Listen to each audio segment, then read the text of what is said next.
Okay, we're continuing with the book Best Christian Art. We're in the chapter about the birth and childhood of Christ, and these paintings are extraordinarily beautiful. So this painter is William Bouguereau, and a ton of magnificent art happened in 1881. It was one of the greatest in 1880 in the 1800s. It's one of the greatest centuries ever for art. So this is the Song of the Angels with Madonna and Child. You know, isn't that just beautiful? I mean, if you don't love that, then you don't love mankind, okay? I mean, it's just magnificent. It's just beautiful, okay? All right, so here's another painting by William Bouguereau, and you see the same thing. This is called Innocence, all right? And it's just perfect, okay? There's happiness. There's life right there. There's goodness, everything you want.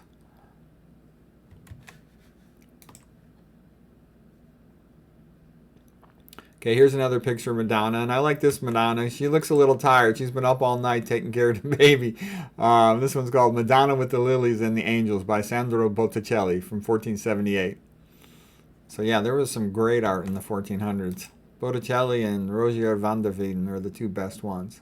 Okay, this painting is very nice. Madonna and Child with Canon van der Peel. So Canon van der Peel is like donated money to have the painting made. And, the donors often are on their knees, kneeling, praying for these types of paintings. And it's a bit of a sacred conversation. You have saints in the picture as well. One of the things, sort of, what this was about, this was done way back in 1436. The idea that because they now had better techniques of oil painting, they could paint with much more detail. So if you look at the fine detail, it's very impressive compared to earlier paintings.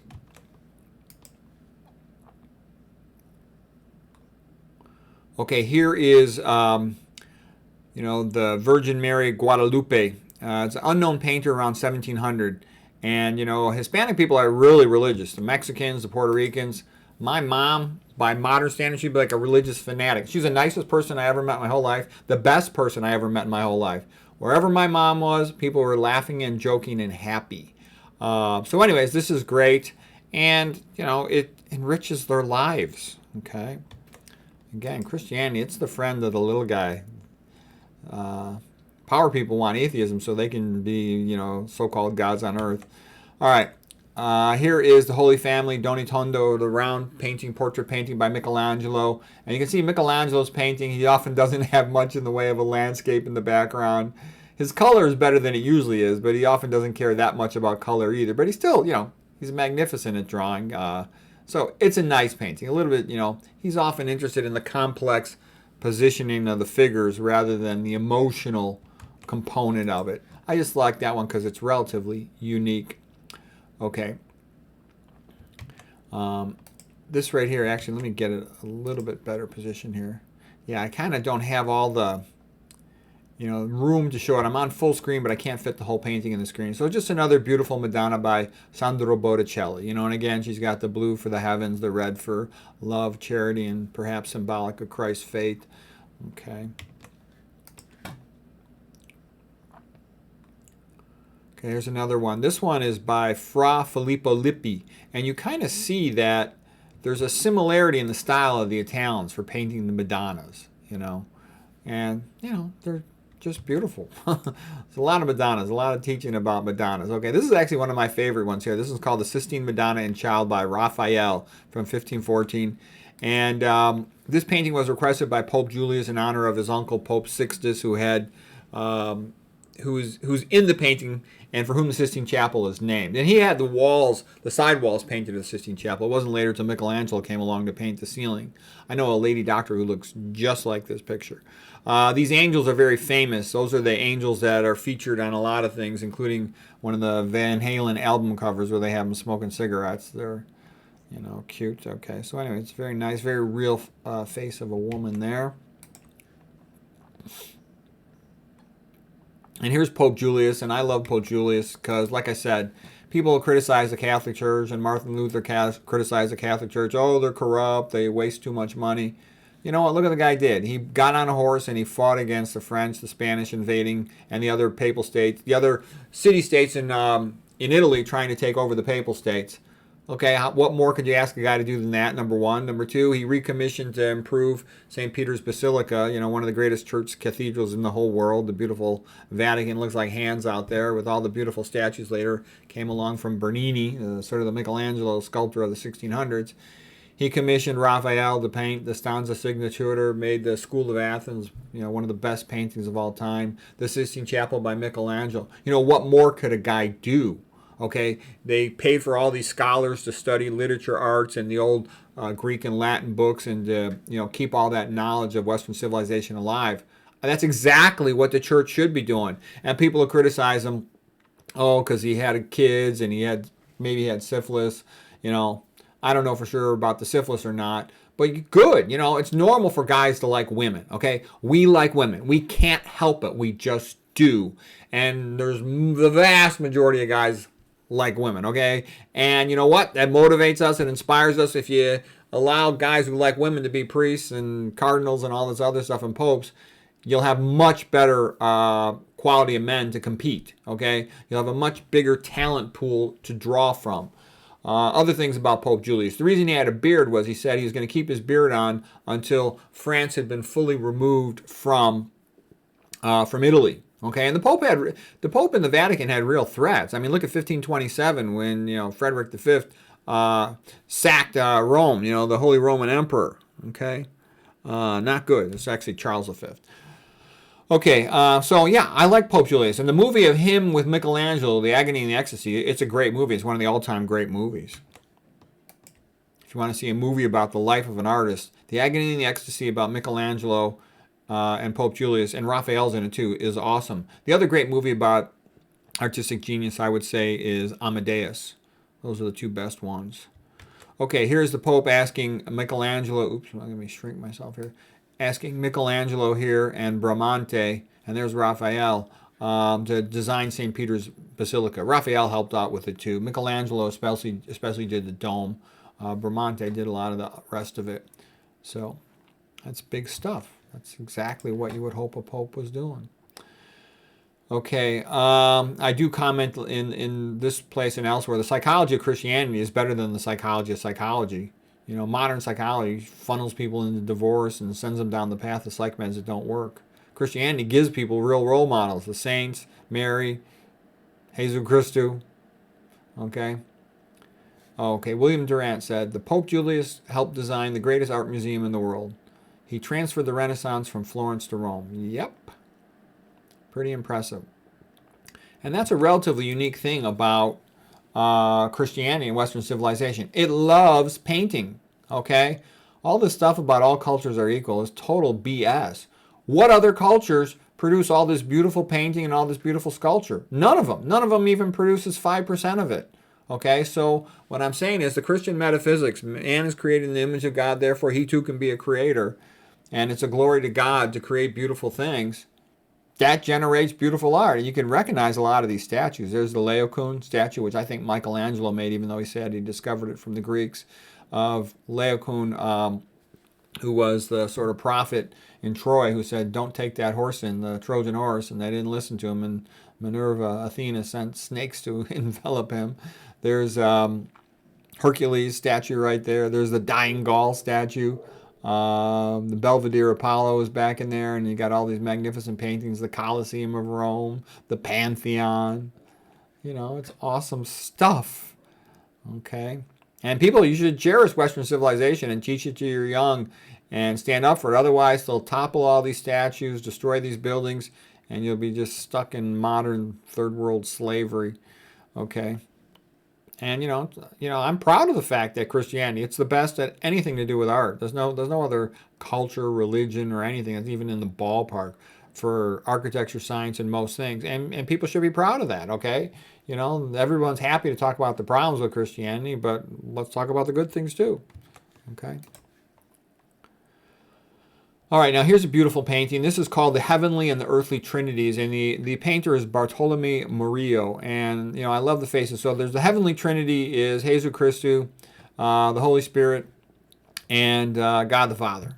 And then the Earthly Trinity is Virgin Mary, the Mother of Christ, and Joseph, the Father. Okay? And it's just beautiful. Look how the the warmth in these faces. You feel like they're like real people. You could know them.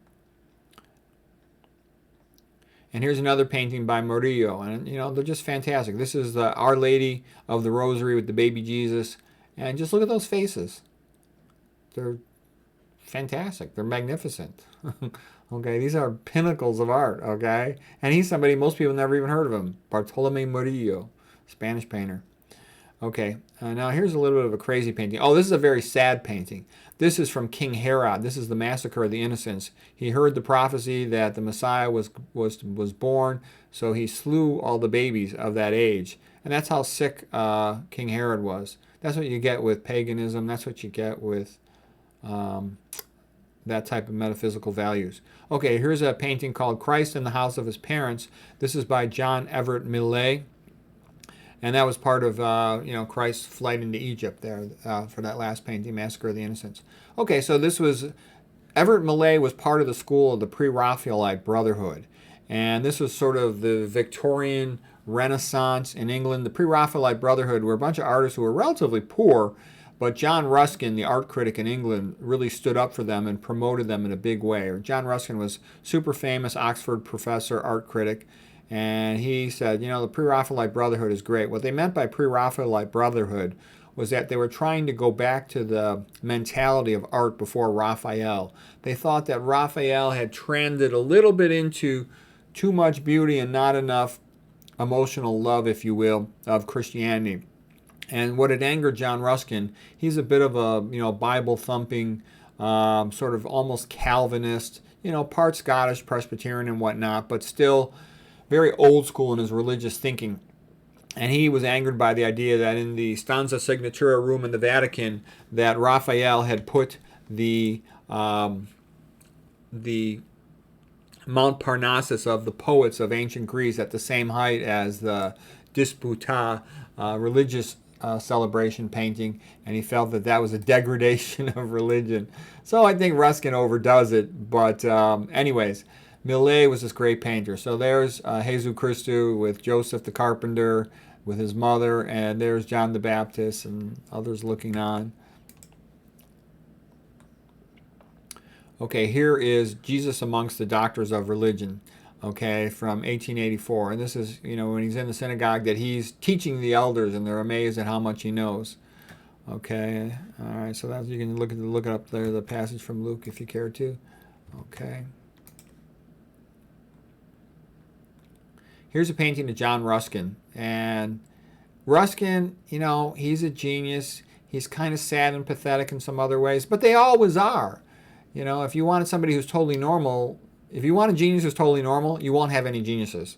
Okay, a lot of times they got a problem in their life and they're overcompensating for it. So, I love Ruskin, even though I know exactly, I read a whole bunch of books about him. I know how sad and pathetic he is. I still love the guy. He did so many good things. And he didn't have to. He was a millionaire in those days. He could have done whatever he wanted, and he chose to do a bunch of things to help society. Okay, here's some quotes of Ruskin. And by the way, he loved the painting called The Triumph of Death by Francesco Trini in Orcagna in 1339 because of its devotion to God and its love of God. And he felt, like I said, the modern art was trending in the direction of becoming corrupted for beauty and technique, whereas it was moving away from God. And these are quotes by Ruskin. Better the rudest work that tells a story than the richest without meaning. Music, when healthy, is the teacher of perfect order, and when depraved, is the teacher of perfect disorder. He also said, all music is either instruction or infection. All great art is the work of a whole living creature, body and soul, and chiefly the soul. Truth, beauty, and religion are bound together. Ruskin had noticed that the people in the Middle Ages who built the Gothic cathedrals to their god were magnificent, but in the Victorian age, Englishmen everywhere were working in filthy factories covered in smoke and pollution and soot, and he said they didn't live in the dark ages, we do. He said industrialism is more than the age of machines. It turns men into machines. The teaching of art is the teaching of all things. Art is the seeking for ideal truth. All art is great praise. All great art is praise. Education is the leading of humans to that which is best, and making what is best out of them. The training which makes men happiest in themselves also makes them most serviceable to others. Okay, and then he was a contemporary with Thomas Carlyle, who was actually one of Ruskin's mentors. And he had asked the question, where are these railroads taking us? And Charles Dickens answered, the railroads are leading us to a spiritual death when they make us forget who we are. And so the question now becomes for us of the current age, where is the internet taking us? Is it taking us to the concentration camps? Is it taking us to centralization of everything so we're easier to control? What is the purpose of the internet? Is it to educate us or to dehumanize us? All right, so here is the Stanza Signatura. And here you can see the magnificent School of Athens. A lot of people think it's the greatest painting of all time. It's magnificent. It's a celebration of, Greek philosophy, Roman architecture, the Renaissance itself. There's Michelangelo right there. There's Diogenes there. So many other famous persons there, of course, is Plato and Aristotle, and Socrates is teaching right there. So anyways, here is Mount Parnassus, and it's going to have Homer and a lot of the other great Greek poets and writers and whatnot. And he put this at the same height as the Disputa and communion painting, Sacramento communion painting, which Ruskin felt was a great insult to religion. This was all done in the early 1500s. Okay, commissioned by Pope Julius, what we talked about earlier. Okay, now here I want to share with you, this is a speech by John Ruskin in 1853. And this was part of his lead up to the pre-Raphaelite Brotherhood being celebrated, because they were going back to the ancient techniques to celebrate religion and God and emotion and respect, and they were great, okay, and he helped them be successful. But anyways, here is this 1853 speech of John Ruskin. There have been 3 ages in painting. Okay, let me get to where I can kind of see the words as I read it. The classical period ending with the fall of Rome. The medieval period extending up to Raphael. And then following Raphael is the modern era. Classicism art was pagan. Medieval art was Christian. Modern art denies Christ. All ancient art was religious. All modern art is profane. The ancient art was moral. The modern art is immoral. In medieval art, truth is first and beauty second. In modern art, beauty is first and truth is second. All ancient and medieval art was religious. All modern art is profane. This distinction is as firm as light and darkness. He who offers God a second place offers him no place. Raphael, on one Vatican wall, wrote, "This is the kingdom of theology, as it is presided over by Christ." And on the other wall he wrote, "This is the kingdom of poetry, presided over by Apollo." And from that spot and that hour, the intellect and the art of Italy date their degradation. Raphael elevated the creations of fancy to the same rank as the objects of faith on the other. The doom of art and of Europe went forth from that chamber.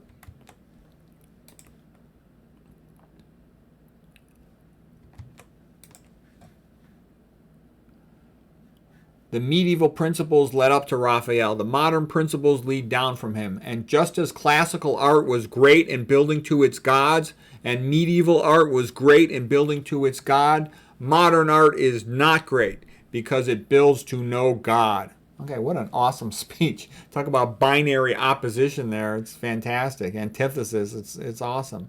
I think that's the greatest speech ever in the history of art. And of course he exaggerated, but he has a good point. Okay, well anyways, that concludes chapter 5 on the birth and the childhood of Christ. For the next one, we'll talk about the ministry years of Christ. Hope that was interesting.